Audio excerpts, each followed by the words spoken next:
তো ফ্রেন্ডস, আপনারা সকলে জানেন যে এসআইআর এর প্রক্রিয়া শুরু হয়ে গেছে এবং এসআইআর এর কাজ শুরু হয়ে গেছে। আগামী কয়েকদিনের মধ্যে এরকম একটা ইমিউনিকেশন ফর্ম আপনাদের প্রত্যেকের বাড়িতে পৌঁছে যাবে। 2 দিনের মধ্যে প্রত্যেকের বাড়িতে এরকম একটা ফর্ম পৌঁছে যাবে এবং এই ফর্মটা ফিল আপ করে আপনাকে জমা করতে হবে। এবং এই ফর্মটা দুটো কপি আপনাকে দিবে, একটা জমা করতে হবে, একটা আপনার কাছে রাখতে হবে। তো ফর্মটা কিভাবে ফিল আপ করতে হবে সেটা আজকে আমরা বলে দেব। প্রথমে এরকম ফর্ম আপনার বিএলও নিয়ে আসবে। প্রথমে লেখা থাকবে name and contact number and BLO. এই ফর্মটি হচ্ছে একটা ডেমো পারপাস, ডেমোর জন্য ফর্মটি ব্যবহার করা হয়েছে। ফর্মটি কিভাবে ফিল আপ করতে হবে সেটি আমরা এই ফর্মের মাধ্যমে বুঝিয়ে দেবো। প্রথম যে ঘরটি আছে elector's name EPIC address and print. এখানে আপনার যে এপিক কার্ড ভোটার কার্ডে নাম আছে সেই অনুযায়ী আপনার নাম থাকবে। 2025-এ যে নামটি আছে আপনার সেই অনুযায়ী আপনার এখানে নাম থাকবে। তারপরে ঘরটিতে আছে সিরিয়াল নাম্বার ও part number, name AC PC, name state. আপনার এখানে সিরিয়াল নাম্বার ও পার্ট নাম্বার দেওয়া থাকবে। তারপরে আপনার এখানে বিধানসভার নাম থাকবে এবং আপনার এখানে স্টেট নাম থাকবে। আপনার ভোটার কার্ডে যে নামটি আছে সেই ডিটেলস থাকবে।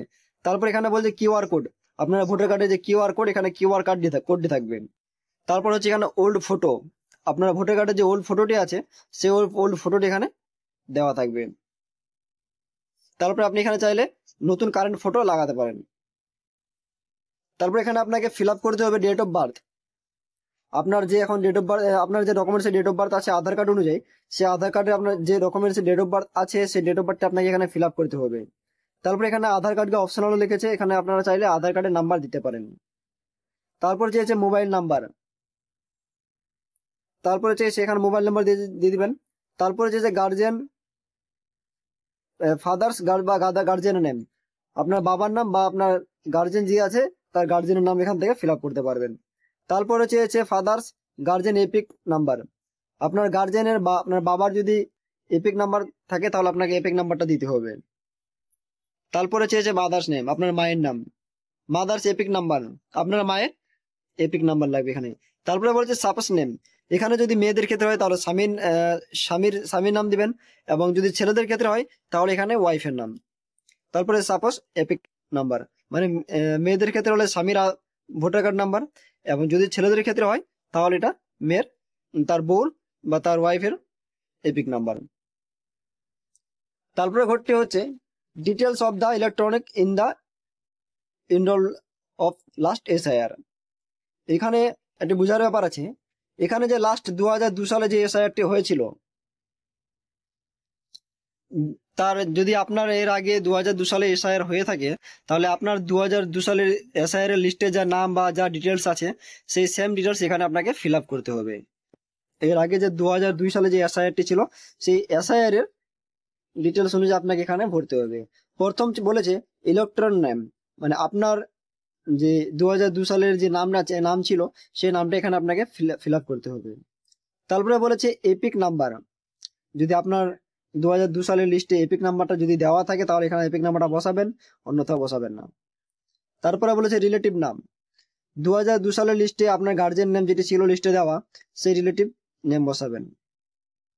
তারপরে বলেছে রিলেশনশিপ, 2002 সালের লিস্টের আপনার যে গার্জিয়ানের নাম দেওয়া আছে বাবা অথবা মা অথবা স্বামী অথবা স্ত্রী, এরকম যার সঙ্গে যার যে সম্পর্ক সেই রিলেশনশিপটা এখানে বসাবেন।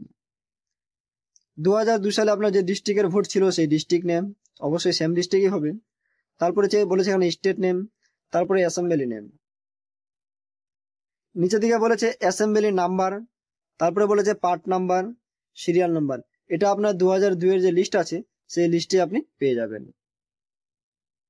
এবার তারপরে যে অপশনটা আছে ডিটেলস অফ দ্য রিলেটিভ, এটা হচ্ছে যাদের 2002 এর লিস্টের নাম নেই, মানে যারা 2002 লিস্টে যাদের নাম নাই, হয়তো 2002 এর পরে জন্মগ্রহণ করেছে বা 2002 যাদের ভোট হয়নি বা তখন তাদের 18 বছর পূর্ণ হয়নি, তাদের জন্য এটি হচ্ছে যে তাদের রিলেটিভে যাদের ভোট ছিল বাবা অথবা মা বা যে কোনো যে গার্জেন রিলেটিভ তাদের এখানে 2002 যদি আপনার বাবার নাম থাকে তাহলে আপনার লিস্টে, তাহলে আপনার এখানে বাবার বা মায়ের নাম। আপনার 2002 এর লিস্টে যে যার নাম আছে তার এখানে এপিক নাম্বারটা বসাতে হবে। তারপরে বলেছে রিলেটিভ নেম, 2002 এর লিস্টে যার নাম আছে তার সঙ্গে তার যে নাম তার নামটা বসাবেন এবং তার সঙ্গে যে আপনার যা সম্পর্ক রিলেশনশিপ সেই এখানে রিলেশনশিপটি দিতে হবে। 2002-এ কোন ডিস্ট্রিক্টে তার ভোট ছিল সেই ডিস্ট্রিক্ট নেম দিতে হবে এখান থেকে। তারপরে দিতে হবে এখানে state name, assembly name, assembly number, assembly part number এবং সিরিয়াল নাম্বার। তারপর এখানে এখানে একটা আপনাকে সিগনেচার করে দিয়ে দিতে হবে বিএলও কে। তারপর নিচের দিকে আছে বিএলও সিগনেচার। ফর্মটি এভাবে ফিল আপ করে আপনাদেরকে বিএলও কে জমা দিতে হবে এবং একটি ফর্ম আপনাদের কাছে থেকে যাবে।